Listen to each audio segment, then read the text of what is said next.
8 তারিখ, 9 তারিখ, 10 তারিখ, আগামী 2 দিন পর আমরা কোরবান করতে যাচ্ছি, ঈদুল আজহা।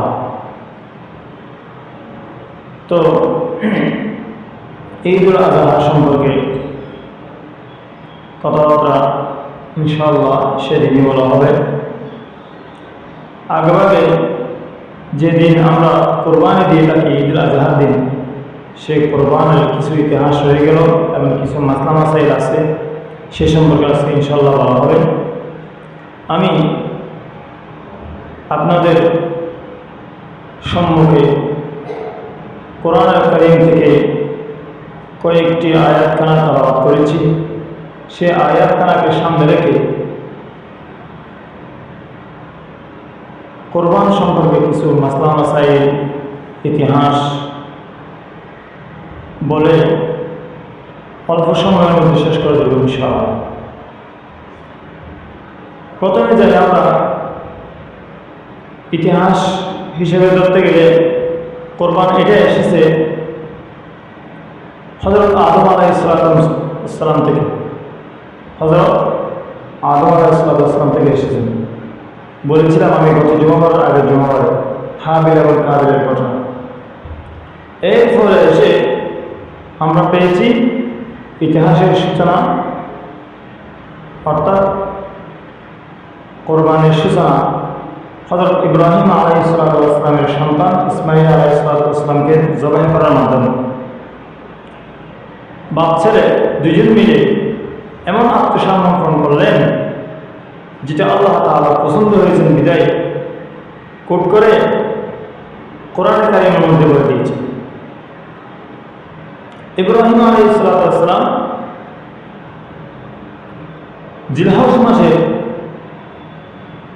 8 তারিখ যখন হয়, সেদিন আল্লাহ তাআলা স্বপ্নের মাধ্যমে ইব্রাহিম আলাইহিস সালামকে জানালেন, হে ইব্রাহিম, তুমি নিজের প্রিয় জিনিসকে আল্লাহর রাস্তায় কোরবানি দাও। ইব্রাহিম আলাইহিস সালাম রাত্রে স্বপ্ন দেখলেন। আমাদের স্বপ্ন মিথ্যা হয়ে থাকে, কিন্তু রাসূল সাল্লাল্লাহু আলাইহি ওয়াসাল্লাম এবং নবীদের স্বপ্ন কোনোদিন মিথ্যা হয় না, সত্যই থাকে। ইব্রাহিম আলাইহিস সালাম বলতে লাগলেন, কি ব্যাপার, কি দেখলাম, কি স্বপ্ন দেখলাম আজকে। তার মনের মধ্যে বাস্তব চলে আসলো হঠাৎ করে। কীরকম? এটা কোনো আমি সত্য ঘটনা না দেখব, অন্য কোনো ঘটনা দেখতেছে নাকি? তার অন্তরের মধ্যে সব পয়দা হলো। সেই দিন হচ্ছে কি ইয়াউমুত তারবিয়া অথবা ইয়াউমুশ শাক, জিলহজ মাসের 8ম তারিখ।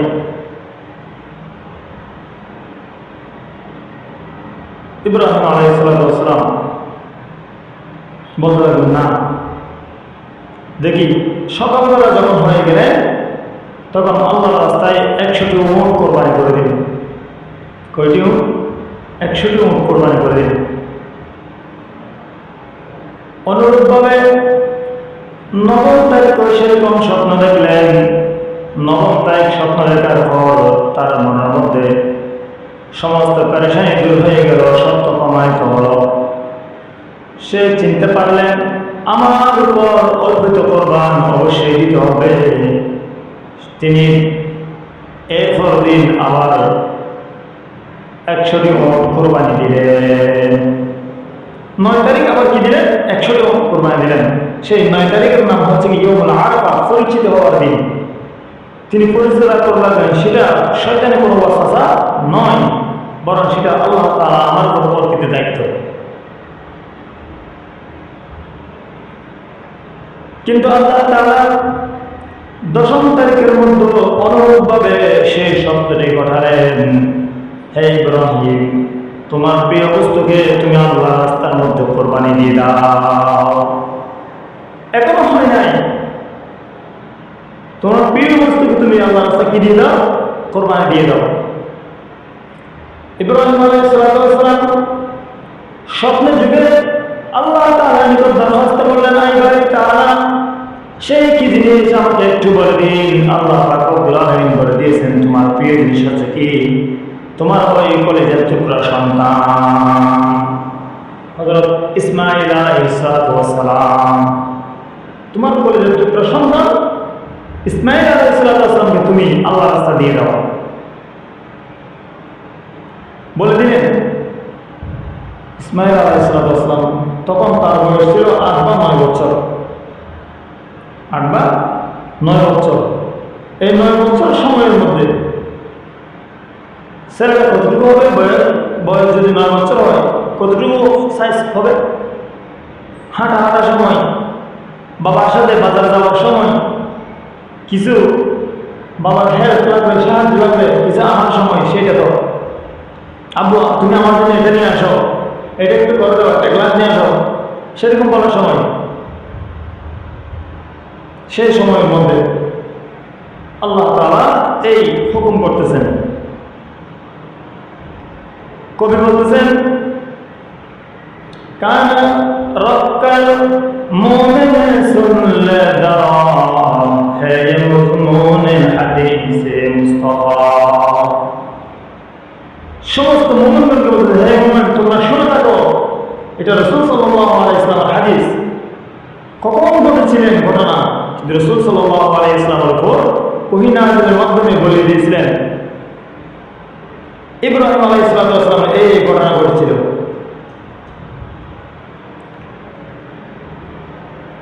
বয়স কয় বছর বলছিল? 8 বা 9 বছর। কিন্তু ইব্রাহিম আলাইহিস সালামের বয়স ছিল 86 বছর। বয়সের মধ্যে সেই সন্তানকে পেয়েছেন। হযরত হাজরা আলাইহিস সালাম প্রথম বিবাহ করেছিলেন হযরত ইব্রাহিম আলাইহিস সালাম। ইব্রাহিম আলাইহিস সালাম দুটি বিবাহ করেছেন। একটা হচ্ছে কি হাজরা, দ্বিতীয় নম্বর হচ্ছে কি সারা। হাজরাকে বিবাহ করার পর যখন ইব্রাহিম আলাইহিস সালামের বয়স 86 বছর হয়, তখন একটি সন্তান আল্লাহ রাব্বুল আলামিন দান করেন। কোন ব্যক্তির যদি বিবাহ করার পর 1 বছর বা 2 বছর চলে যায়, মানুষের বলাবলির কারণে তার থাকা যায় না। কি মানুষ একটা পর্যন্ত সন্তান হচ্ছে না বলে মানুষ বলতে থাকে। সেরকম ভাবে হযরত ইব্রাহিম আলাইহিস সালাম 96 বছর বয়স যখন হলো, সেই বয়সের মধ্যে আল্লাহ তাআলা একটি কলিজার টুকরা সন্তান দান করেছে। সেই কলিজার টুকরা সন্তান যখন 8-12 বছর হয়, তখন আল্লাহ তাআলা আদেশপ্রাপ্ত হয়েছেন এই ছেলেকে তুমি আল্লাহর রাস্তায় কোরবানি দিয়ে দাও। কি পরীক্ষা! ইব্রাহিম আলাইহিস সালামের যতগুলো পরীক্ষা হয়েছে, এক একটা বড় পরীক্ষা, এক একটা বড় বড় পরীক্ষা। সেজন্য ইব্রাহিম আলাইহিস সালামকে বলা হয় খলিলুল্লাহ, আল্লাহ তাআলার বন্ধু। এক একটা পরীক্ষা। আগুনে যেতে দিয়েছিলেন, আগুনের কুণ্ডলের মধ্যে নিক্ষেপ করেছিলেন, আল্লাহ তাআলা সে আগুনকে ফুল বানানোর রূপ করে দিয়েছিলেন, বলে সুবহানাল্লাহ। আবার পরবর্তী এসে কি দিয়ে দিলেন দেখছেন? কত বড় পরীক্ষা! আগেরটা ছিল তো নিজের জান নিয়ে করা খেলা। আল্লাহ আমাকে নিজেকে আমি কি করে অর্পণ করে দিই। এখন নিজে না, শুধু আপনার ছেলেকে আল্লাহ রাস্তায় জব করে দেন। ইব্রাহিম আলাইহিস সালামের ছেলে ইসমাইল আলাইহিস সালাম 9 বছর যখন হয়েছেন, তখন তার বয়স আরো 8 বছর বৃদ্ধি হবে। 8 বছর যদি বৃদ্ধি হয়, তখন তার বয়স হবে 92 বছর। 86 বছর যদি কি করে ইসমাইল আলাইহিস সালাম কি করেন? জন্মগ্রহণ করেন। যদি তার ছেলে যদি 8 বছর হয়, হযরত ইব্রাহিম আলাইহিস সালামের বয়স কত হবে? 92 বছর বয়স। সেই সময়ের মধ্যে তিনি আব্বা কানে শুনতে লাগলেন, কলিজার টুকরো সন্তানকে পেয়ে মহা খুশি হয়ে গেলেন। সেই সময়ের মধ্যে আল্লাহ তাআলা দায়িত্ব দিয়ে দিলেন, হে ইব্রাহিম আলাইহিস সালাম, তোমার উপর আমি আর একটা পরীক্ষা দিচ্ছি। সেটা হচ্ছে তোমার নিজের ছেলেকে আল্লাহর রাস্তায় কোরবানি দিয়ে দাও। যে সময়ের মধ্যে নিজের ছেলে কিছু আনার জন্য সাহায্য করবে, নিজের 92 বছর বয়সের মধ্যে আব্বা আব্বা বলে ডাকবে, সেই সন্তান কেমন আদরের হবে। যার সন্তান নাই সে বুঝতে পারে নিজের ছেলে সন্তানের কি আদর মহাব্বত। সেই সময়ের মধ্যে বলতেছে তুমি আল্লাহর রাস্তায় কোরবানি দিয়ে দাও।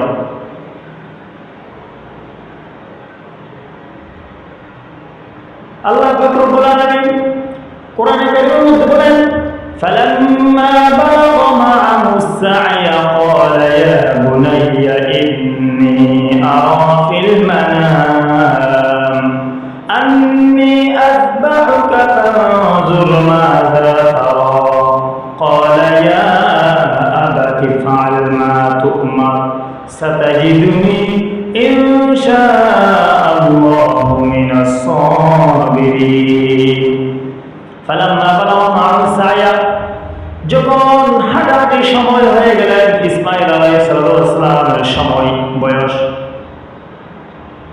তখন নিজের আব্বা স্বপ্ন দেখতেছেন। قال يا بني নিজের বাবা নিজের সন্তানকে বলতেছেন ইন্নী আরা ফিল মানাম আমি ঘুমন্ত অবস্থায় আমি স্বপ্নে জেগে তোমাকে দেখেছি। ইন্নী আসবাহুকা ফানজুর মাযা তারা আমি তোমাকে জবাহ করতে সেই দৃশ্য দেখেছি। হে আমার কলিজার টুকরা সন্তান, আমি স্বপ্নের মধ্যে দেখেছি আমি তোমাকে জবাহ করতে। তোমার কি আদেশ তুমি বলো। যেমন বাবা তেমন সন্তান, পয়গম্বরের ছেলে পয়গম্বর হবে। আল্লাহ পাক রব্বুল আলামিন সেই কথাটি উল্লেখ করে রেখে দিয়েছেন ক্বালা ইয়া আবাতি ফাআল মা তু'মার হে আব্বা আপনার উপর যে আদেশ অর্পিত করা হয়েছে সেই আদেশ তুমি পালন করো। ইয়া আবাতি ফাআল মা তু'মার তোমাকে যে হুকুম দেওয়া হয়েছে যে আদেশ দেওয়া হয়েছে সেটা তুমি পালন করো। সাতাজিদুনি ইনশাআল্লাহু মিনাস সাবিরিন ধৈর্যশীল দানকারীর মধ্যে আমাকে আপনি পেয়ে যাবেন। ধৈর্যশীল সন্তান আমি কি ধৈর্য দান করবো? আল্লাহ তাআলা আদেশ যেটা সেটা করেন। যেমন বাবা তেমন কি সন্তান। 10 তারিখ যখন হয়েছিলেন এই স্বপ্নের বাস্তবায়িত করার জন্য হযরত ইব্রাহিম আলাইহিস সালাম নিজের সন্তানকে নিয়ে গেলেন মিনায়।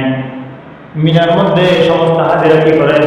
দম দেন, অর্থাৎ জবাহ করেন। মিনার পাত্রের মধ্যে নিয়ে গেলেন।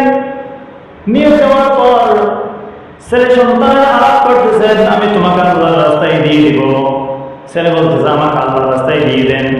আল্লাহ তাআলা যেটা হুকুম করেছেন সেটা আপনি অবশ্যই পালন করেন। জবাহ করার জন্য প্রস্তুত।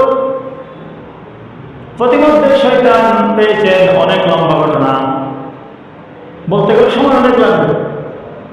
শয়তান কি পাই নাই, পাত্তা পায় নাই। নিয়ে গেলেন জবাহের স্থানের মধ্যে নিয়ে গেলেন। নিয়ে যাওয়ার পর নিজের ছেলেকে বাঁধতে লাগলেন, হাত বাঁধে ফেললেন, পাও বাঁধে ফেললেন।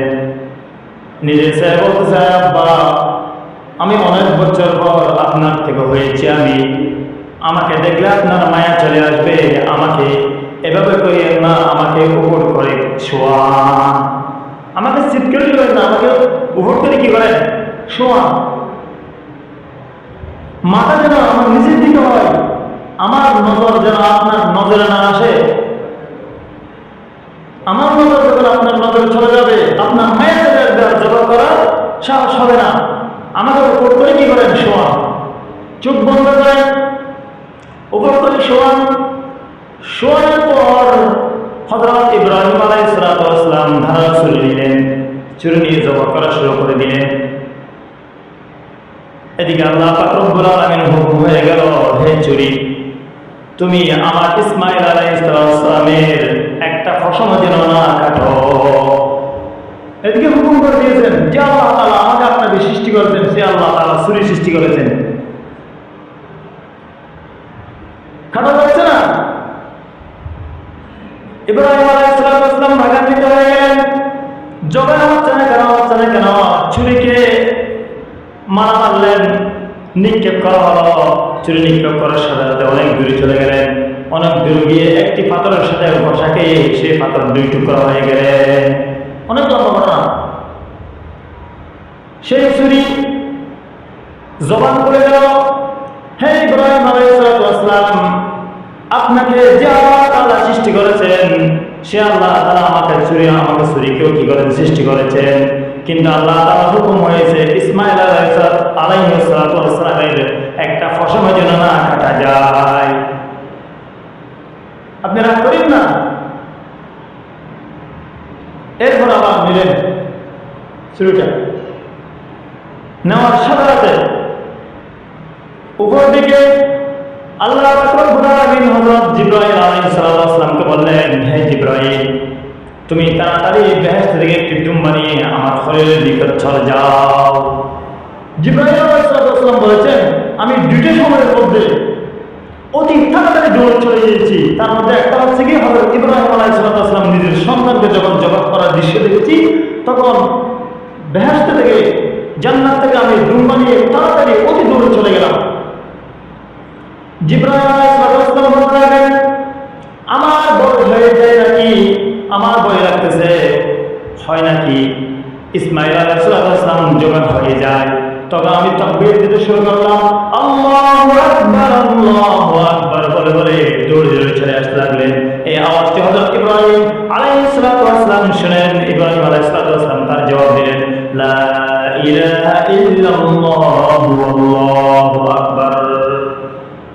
জবাব হয় নাই, দুম্বা নিয়ে চলে আসলেন, দুম্বাটা ঢুকিয়ে দিলেন, হযরত ইসমাঈল আলাইহিস সালামের টেনে পিছন দিকে নিয়ে গেলেন, জুম্বা চলে গেলেন, জবাই হয়ে গেল।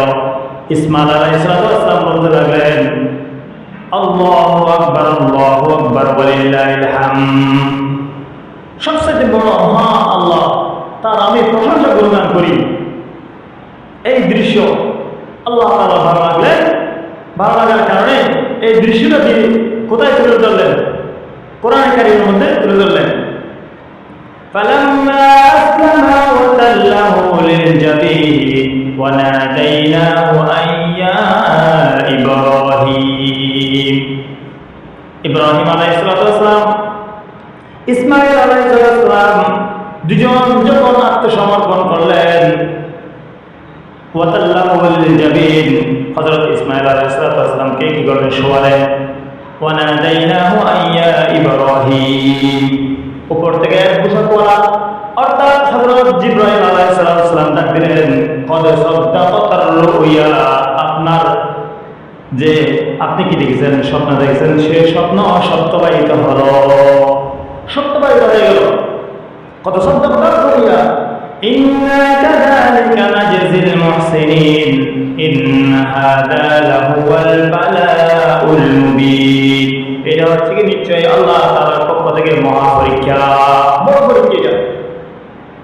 ওয়াফাদাইনাহু বিযিবহিন আযীম, আল্লাহ তাআলা তোমার ছেলে সন্তানের বদলায় আল্লাহ রাব্বুল আলামিন জান্নাত থেকে একটি দুম্বা নিয়ে আসা হলো, অর্থাৎ বিযিবহিন আযীম, যেটা জবাই করা যায়।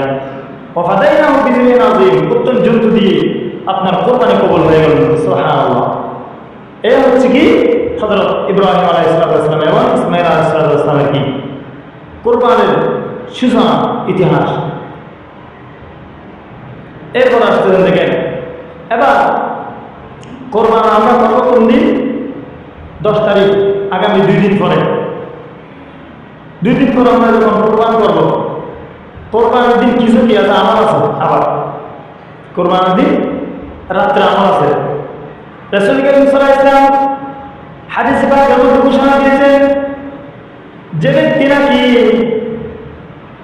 ঈদুল ফিতর এবং ঈদুল আযহা এই দুই রাত্রি ইবাদত করবে, কিয়ামতের দিন সমস্ত মানুষের আত্মা কি হয়ে যাবে, মুর্দা হয়ে যাবে। যারা এই 2 রাত্রে ইবাদত করবে তার আত্মা কি হবে না, মুর্দা হবে না, জিন্দা থেকে যাবে। قال رسول الله صلى الله عليه وسلم من قام ليلة العيدين محتسبا لم يمت قلبه يوم تموت القلوب। যেদিন সমস্ত আত্মা মৃত্যুবরণ করবে, ওই ব্যক্তির আত্মা মৃত্যুবরণ করবে না, অর্থাৎ কিয়ামতের দিন যারা নাকি মুহতাসিবান, সওয়াবের আশায় কি করবে, ইবাদত বন্দেগী করবে ঈদের দিন। যে ব্যক্তি ঈদের দিন রাত্রে জাগ্রত থেকে কি করবেন, ইবাদত করবে, কাল কিয়ামতের দিন তাদের আত্মাগুলি মৃত্যুবরণ করবেন না। তাহলে সেদিন আমরা কি করবো? একটি আবাদত পেয়ে গেলাম, আমল। একটি আমল কি করবো? দিন রাত্রে কি করা? আবাদত করা। এরপর দিন সকালবেলা ফজরের নামাজ পড়া। এরপর আমরা কোরবানি করতে যাব। কোরবানি করতে যাব। কোরবানি 4 ব্যক্তি কোরবানির ওয়াজিব। কয় ব্যক্তির উপর কোরবানি ওয়াজিব? 4 ব্যক্তির উপর কোরবানি ওয়াজিব। 1 নম্বর হচ্ছে কি, যার উপর সদকাতুল ফিতর ওয়াজিব হয়েছে তার উপর কোরবানি করা ওয়াজিব। তার মানে আমি আগে বলেছিলাম এই 3 দিনের মধ্যে 10 তারিখ, 11 তারিখ, 12 তারিখ, এই 3 দিনের মধ্যে যদি কারো নেশার পরিমাণ সম্পদ থাকে, 3 দিনের মধ্যে যদি হয়ে যায়, এতদিন আসে নাই, এই 3 দিনের মধ্যে টাকাগুলো সম্পদগুলো চলে আসছে, তারপর কি হবে? কোরবানি ওয়াজিব হবে। 2 নম্বর, মান্নাতকারী। মান্নাত করেছে আমি আমার এই জিনিসটা পূর্ণ হয়ে গেলে আমি কোরবানি দেবো আল্লাহর রাস্তায়। তখন সে আশাটা পূর্ণ হয়ে গেল, তারপর ওয়াজিব হয়ে গেল সে বছর কোরবানি করা। তাহলে মান্নাতকারীর উপর কোরবানি ওয়াজিব। 3 নম্বর, ওসিয়তকারী। ওসিয়ত করে গেছেন কোনো ব্যক্তি, আমার মা বাবা মৃত্যুবরণ করেছেন কিন্তু ওসিয়ত করেছেন, হে আমার ছেলে সন্তান বৎস, তুমি কোরবানির দিন আমার নামে 1 বরাত কোরবানি করে যাবা। ওই ওসিয়ত পূরণ করাটা ওয়াজিব। 4 নম্বর হচ্ছে কি, কোনো গরিব মানুষ সদকাতুল ফিতর ওয়াজিব হয় নাই, তার উপর কোরবানি ওয়াজিব হয় নাই, এরপরও তিনি কি করেন? জবর করে একটি গরু নিয়ে আসলেন অথবা একটি ছাগল নিয়ে আসলেন, দুম্বা নিয়ে আসলেন কোরবানি করার জন্য। তারপর ওই গরু ওই দুম্বাটা হচ্ছে কি কোরবানি দেওয়া তো ওয়াজিব। যদিও হারিয়ে যায়, পরবর্তী আবার আরেকটা নিয়ে এসে সেটা সৎকার করে দিতে হবে। তাহলে 4 ব্যক্তির উপর কি কোরবানি ওয়াজিব। আল্লাহ পাক আমাদের কোরবানি করার তৌফিক দান করুন, আমিন। এবার আসেন কোরবানি কি জিনিস? সময় তো অনেক হয়ে যাচ্ছে। কোরবান হচ্ছে কি এমন একটি জিনিস যেটা করলে প্রতি লুমে আল্লাহ তাআলা সওয়াব দান করেন। প্রতি লুমে আল্লাহ তাআলা সওয়াব দান করেন। قال رسول الله صلى الله عليه وسلم بكل شهرة حسنة। রাসূল সাল্লাল্লাহু আলাইহি ওয়াসাল্লাম বলেছেন, যে ব্যক্তি কোরবান দিবে ওই কোরবানির ফসল অনুযায়ী তাকে সওয়াব দান করা হবে। সেজন্য রাসূল সাল্লাল্লাহু আলাইহি ওয়াসাল্লাম মদিনায় গিয়ে 10টা বছর যাবত প্রতি বছরই আল্লাহ রাসূল সাল্লাল্লাহু আলাইহি ওয়াসাল্লাম কোরবানি করেছেন। প্রতি বছর কি করেছেন? কোরবানি দিয়েছেন। আর যে ব্যক্তি কোরবান করবে, কোরবানির যে জন্তু আছে জবাই করার সময় রক্তের ফোঁটা মাটিতে পড়ার আগে আল্লাহ পাক রব্বুল আলামিন তার কোরবানিকে কবুল করে নেবেন। বলেন সুবহানাল্লাহ। قال رسول الله صلى الله عليه وسلم إن الدم لا يقع من الله بمكان قبل أن يقع بالأرض فطيبوا بها نفسا। যে ব্যক্তি আল্লাহ তাআলাকে খুশি করার জন্য কোরবানি করবে, ওই জন্তুর রক্তের ফোঁটা মাটিতে পড়ার আগে আল্লাহ পাক রব্বুল আলামিন তার কোরবানিকে কবুল করে নেবেন। ফাতাইবু বিহা নাফসান। অতএব আমার সাহাবীরা, তোমরা বেশি বেশি করে কোরবানি করো, খুশি আনন্দ চিত্তে কোরবানি করো। এই হচ্ছে কি কোরবানি ফজাইল এবং মাসাইল ইতিহাস। এবার একটু মাসালা বলবো, কারণ মাসালাগুলো যদি না বলি এগুলো আমরা জন্তু নির্বাচন করতে কঠিন হয়ে যাবে। সামান্য আকারে মাসালাগুলি বলবো, 7-8টি ইম্পর্টেন্ট যেগুলো গুরুত্বপূর্ণ মাসালা, এগুলো বলে শেষ করে দেবো ইনশাআল্লাহ। মাসালা হচ্ছে কি, কোরবানি করবো আমরা 2টি শর্তে। একটা হচ্ছে ইখলাস নিয়ে কোরবানি করবো, আর একটা হচ্ছে কি হালাল টাকা উপার্জন দিয়ে কোরবানি করবো। এরপর হচ্ছে কি, যে জন্তু নির্বাচন করব সেই জন্তুর যেন শিং থাকে, শিংওয়ালা কি করবো আমরা কোরবানির জন্তু জবাই করব। হয়তো কতগুলা পশু আছে যেগুলো জন্মগতভাবে কি নেই, শিং নেই, সেগুলো দিয়ে হবে। হ্যাঁ, শিং উঠেছে, ভেঙে গিয়েছে কোনো কারণে, দুর্ঘটনার কারণে কি ভেঙে গেছে, সেই জন্তু দ্বারা কোরবানি হবে না। আবার আরেকটি মাসলা আছে, কোনো একটির অংশ যদি 3 ভাগের 1 ভাগ থেকে কম ভেঙে যায় অথবা ছড়ে যায়, সরে যায়, সেই জন্তু দ্বারাও কোরবানিকে হবে, জায়েজ হবে। 2 নম্বর, পাগল জন্তু, কিন্তু সে পানিও খায় আবার ঘাসও খায়, সেই জন্তু দ্বারা কোরবানি দেওয়া জায়েজ। যদি পানিও খায় না, ঘাসও খায় না, কোনো কিছু খাবার খায় না, যেরকম পাগলামি করে, সে পাগল জন্তু দ্বারা কোরবানি হবে না। অতএব আমরা সেরকম গরু কিনবো না ইনশাআল্লাহ। তৃতীয় নম্বর হচ্ছে কি, কতগুলো গরুর কি থাকে, ওষুধ থাকে, কুরসি, তারপর এরকম ফসফেসা আছে না, কতগুলো রোগ চলে এসেছে, এমন দুর্বল হয়ে গেল সেই জন্তুগুলো, দুর্বল হওয়াতে সে কি হয়ে গেল, একদম চিকন হয়ে গেল, মোটা তাজা আর নাই, সেরকম জন্তু দ্বারা কোরবানি জায়েজ নাই। মোটা তাজা হওয়া শর্ত, অফাদাই না ও বিজিবি না হবে, উত্তম জন্তু দ্বারা কি করতে হবে, কোরবানি দিতে হবে। এরপর হচ্ছে কি, আরেকটি পশু, যে পশু জন্মগতভাবে কান নাই, সে গরু দ্বারা, সে জন্তু দ্বারা কোরবানি জায়েজ। সেই জন্তু দ্বারা কোরবানি জায়েজ নাই। যদি ছোট থাকে কান, তাহলে সেই জন্তু দ্বারা কি কোরবানি জায়েজ আছে। তারপর হচ্ছে কি, অনেক পশুর দেখা যায়, গরুর দেখা যায় দাঁত নাই, দাঁত একেবারে নাই, একেবারে নাই, যেরকম পশু আছে সেরকম পশু দ্বারা কোরবানি জায়েজ নাই। যদি থাকে, বেশিরভাগ যদি থাকে, দুই একটা নাই, বেশিরভাগ থাকলে সেই জন্তু দ্বারা, সে পশু দ্বারা কোরবানি জায়েজ হবে। তারপর হচ্ছে কি, কতগুলো জন্তু আছে হিজরা আছে না নাই, যে গরু, যে সার দ্বারা কোনো কি বাচ্চা নেওয়া যায় না, সেরকম গরু দ্বারা কি কোরবানি জায়েজ নাই। তারপর হচ্ছে কি, হাসি, ছাগলের মধ্যে হাসি অথবা সেরকম গরুর মধ্যে করা হয়, যদি সেরকম হয় তাহলে সেটা আরো উত্তম। যদি কোনো গরু যদি এরকম যে কলবা আছে, অর্থাৎ অন্ডকোষ জন্মগতভাবে কি নাই, সেগুলো নাই, সেই জন্তু দ্বারা কোরবানি জায়েজ নাই। আর যদি থাকে তাহলে সেই জন্তু দ্বারা কি আছে, কোরবানি জায়েজ আছে। অথবা একটা আছে আর একটা নাই, অ্যাক্সিডেন্ট হওয়ার কারণে চলে গেছে, সেরকম জন্তু দ্বারা কোরবানি জায়েজ নাই। এগুলো ইম্পর্টেন্ট, গুরুত্বপূর্ণ। এবং আমি আগে বলছি যে জন্তুর কোনো একটি অংশের 3/1 যদি না থাকে, তাহলে সেই জন্তু দ্বারা কোরবানি জায়েজ হবে না। সেই জন্য আমরা ইনশাআল্লাহ কোরবানির জন্তু নির্বাচন করে দেখে শুনে মোটা তাজা কোরবানি করার জন্য প্রস্তুতি গ্রহণ করব। আল্লাহ পাক রব্বুল আমাদের সকলকে যে কথাগুলো বলা হয়েছে সেই কথা অনুযায়ী আমার তৌফিক দান করুন। ওয়া